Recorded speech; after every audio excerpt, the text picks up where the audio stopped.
When stumbling across the first optional boss within the first 10 minutes of starting Elden Ring, I knew I was in for a wild ride. I died during my first encounter, but I managed to sneak past the boss and continue my journey, hoping to return when I got a bit stronger. Elden Ring is everything players would expect from a FromSoftware game. It's difficult but rewarding.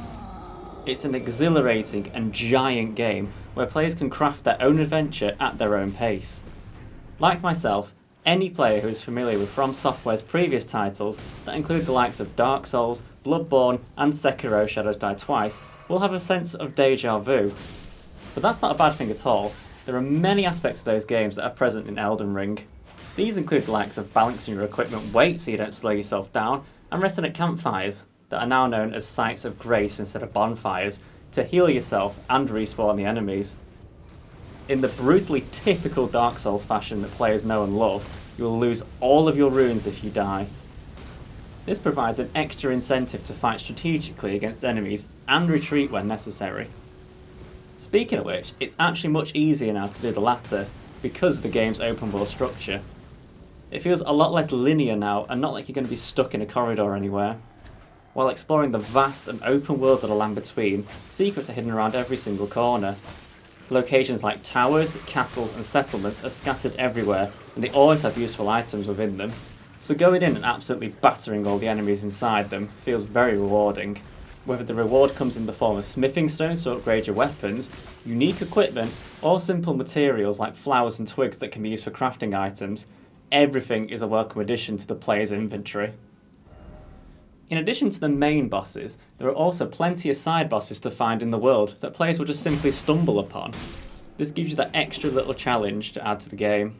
Elden Ring also has a lot more linear sections that house the game's story bosses and reflect the structure of traditional Dark Souls dungeons, which many veterans to the series will appreciate.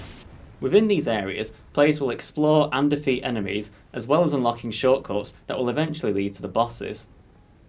The story bosses are substantially more difficult than most of the bosses that are encountered in the open world because there's less room to move around and they simply have stronger and faster attacks.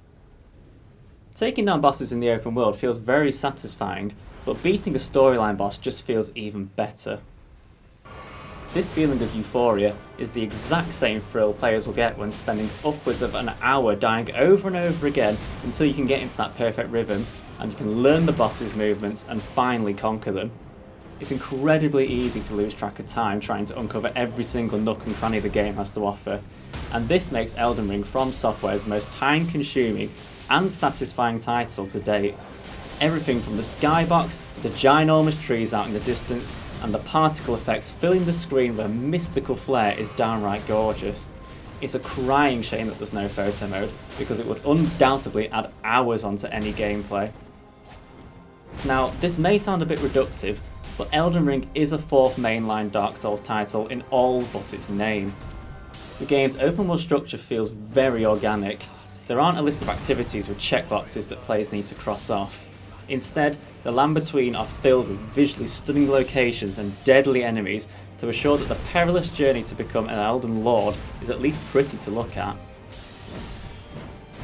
While Elden Ring may stumble in some areas, it still has all the hallmarks of what makes FromSoftware's games so enticing. It's fun, it's challenging, and it's very rewarding. We gave Elden Ring a 9 out of 10,